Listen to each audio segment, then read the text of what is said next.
Hello friends, good morning. आप सब लोग का चैनल में स्वागत है। जो लोग नए हैं चैनल को सब्सक्राइब कर लेना और वीडियो एंड तक देखना। दोस्तों, इसके अंदर मुझे द हिंदू और इंडियन एक्सप्रेस के अंदर कुछ इंपॉर्टेंट आर्टिकल्स आए थे, वो बताने वाला हूं जो कि परीक्षा में आ सकते हैं।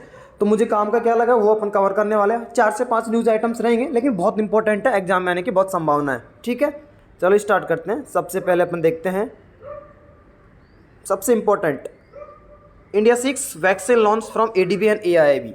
जैसे आप सभी को पता है, फिलहाल वैक्सीनेशन के अराउंड काफ़ी बातें हो रही है। इंडिया ने अभी रिसेंटली 100 करोड़ का आंकड़ा भी पार किया था वैक्सीनेशन में, 21 अक्टूबर को, याद रखना हो।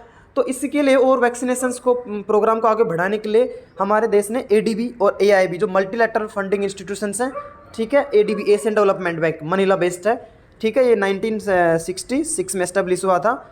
और इसके टोटल 49 प्लस 19 68 मेंबर्स हैं। 49 तो एशिया पैसिफिक रीजन से है और 19 है बाहर के रीजन से है। बेसिकली ये एक सोशल इंफ्रास्ट्रक्चर प्रोजेक्ट्स को फंडिंग करता है अलग अलग देशों के। उसके बाद में एआईबी रिसेंटली नया बैंक है जो कि 2014-15 में स्टार्ट हुआ था। तो इसके बाद में हम एक यहाँ पे 2 इंपॉर्टेंट बातें दी गई है जो multiple statement type current affair GK में या यूपीएससी में क्वेश्चंस बनाए स्टेटमेंट के तौर पे दिए जा सकते हैं, क्योंकि ऐसे चर्चा में आता है कोई इंस्टीट्यूशन तो बहुत इंपॉर्टेंट हो जाता है। सबसे पहले देखते हैं जो मनीला बेस्ड एडीबी है, ठीक है, मनीला बेस्ड यानी कि मनीला फिलीपाइंस में का हेडक्वार्टर है। यूएस और जापान बिगेस्ट शेयर होल्डर्स हैं, ऐसे स्टेटमेंट दे सकता है और फिर आप वहाँ पे फंस जाएंगे। तो आप ऐसी जगह ध्यान रखो। एडीबी में बात करते हैं एशियन डेवलपमेंट बैंक, तो यूएस और जापान सबसे ज़्यादा शेयर होल्डर्स है। और जो एआईबी है बीजिंग बेस्ड यानी कि बीजिंग में हेडक्वार्टर चाइना, उसके अंदर चाइना और इंडिया बिगेस्ट शेयर होल्डर्स है। याद रखना, अगर एडीबी की बात करें तो देगा यूएस और जापान, और अगर इसकी बात करेगा AIIB Asia infrastructure investment bank, तो ध्यान रखना एआईबी में चाइना और इंडिया का ज़्यादा है। आपको लगे यार इंडिया का शेयर होल्ड नहीं होगा तो गलत कर दो, ऐसे नहीं करना, ठीक है। अपन चलते हैं अगले न्यूज़ पे। अगला न्यूज़ है हमारे डिफेंस, बेसिकली मेरा कल्स में से है अग्नि 5 जो मिसाइल है उसको सक्सेसफुली टेस्ट कर लिया गया है। तो इससे रिलेटेड आपको जो बातें ध्यान रखनी है वो मैं बताने वाला हूँ। Long range surface to surface ballistic missile है। पूछ सकते हैं कि किस टाइप का है। पहला चीज़ कि जो अब recently Agni 5 has been tested this and it is what type of missile, surface to air, air to surface, air to air, surface to surface, ऐसे इस क्वेश्चंस आने की संभावना बनी रहती है हमेशा, ठीक है। उसके बाद में ये कहाँ पे इसको किया गया था, ये लोकेशन पूछता है कई बार, एग्जाम रिसेंटली पूछा भी है कि एपीजे अब्दुल कलाम आइलैंड कहाँ लोकेटेड है, तो कौन से मतलब ये है, तो आपको याद रहना चाहिए। और अगर इसके अंदर बात करें तो 3 stage solid fuelled engine, 3 stage होते हैं इसके अंदर से, ठीक है, और सॉलिड फ्यूल्ड है इंजन यूज़ करता है। और इसकी जो रेंज है वो 5000 किलोमीटर है। याद रखना 5000 किलोमीटर आ सकता है एग्जाम में, ठीक है। अगले न्यूज़ पे चलते हैं। देखो अगली न्यूज़ वैसे तो बोल बच्चनगिरी कह सकते हैं, लेकिन एक काफ़ी टाइम से आपको पता है इंडिया और चाइना के बीच में बॉर्डर के ऊपर काफ़ी सारे डिस्प्यूट्स चल रहे हैं। तो चाइना भी कुछ मूव्स ले रहा है और इंडिया भी कुछ ले रहा है। तो ये तो पिछले 1 साल से ही चर्चा में है, तो एक मेगा करंट अफेयर्स का टॉपिक बन चुका है। तो इसके अराउंड जो भी डेवलपमेंट होते हैं ना इंडिया चाइना बॉर्डर के अराउंड, उनको आप फॉलो कर किया करो। ऐसा हो सकता है, पूछ सकता है कोई किसी प्लेस का नाम दे देगा कि ये कहाँ लोकेटेड है, ये कहाँ लोकेटेड है, ये किसके नाम है, ग्लेशियर्स अक्साई चीन है, ये सब जो है काफ़ी कुछ लेक वगैरह रहते हैं। तो मेरा इस आर्टिकल से यही बताना है कि अराउंड जो डेवलपमेंट है इंडिया चाइना बॉर्डर के अराउंड्स, उनको आप कवर करते रहा करो, ठीक है। अगली न्यूज़ है टाइम फॉर इंडिया। एक नया initiative time for India launch करने की बात चल रही है। तो देखो ये स्वीडन लॉन्च करेगा। स्वीडन बेसिकली इंडिया के लिए स्पेशल इनिशिएटिव लॉन्च करने का प्लान है। तो ये बोल रहे हैं कि इससे बेसिकली एक ट्रेड प्रमोशन इवेंट है, यानी कि जो दोनों देशों के बीच बायलैटरल जो ट्रेड है उसको बढ़ावा देने के लिए। और उसके अलावा जो कोविड पोस्ट कोविड जो है उसके बाद वीजा पॉलिसी में भी थोड़ा रिलैक्सेशन, थोड़ा लिबरलाइजेशन लाने की बात कर रहे हैं। तो आप ये ध्यान रखना कि कौन से देश ने रिसेंटली अनाउंस किया है कि वो time for India drive launch करेंगे। ऐसे क्वेश्चंस पूछे जा सकते हैं।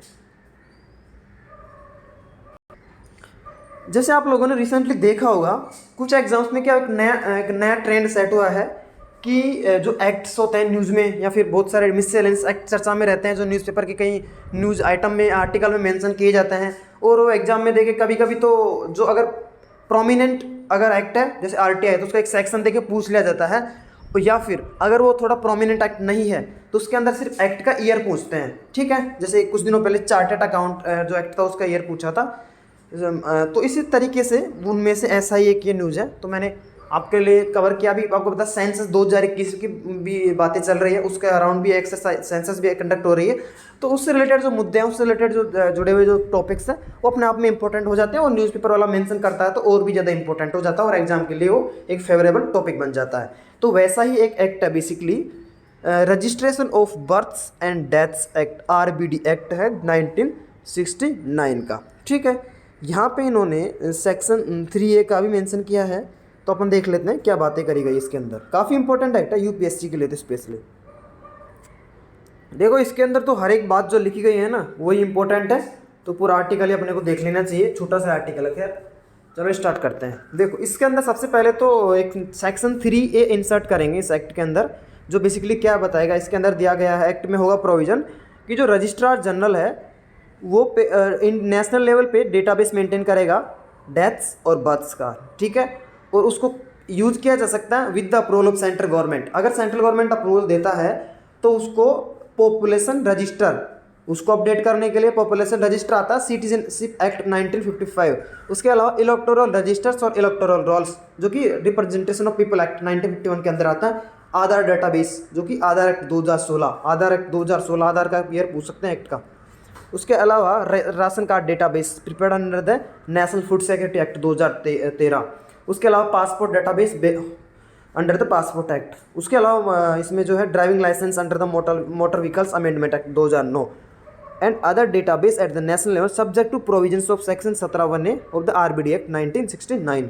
ठीक है, बेसिकली आगे लास्ट लाइन दी गई है, the NPR already has database of 119 crore residents. ये फैक्चुअल इन्फॉर्मेशन याद रख लेना, पूछ सकता है।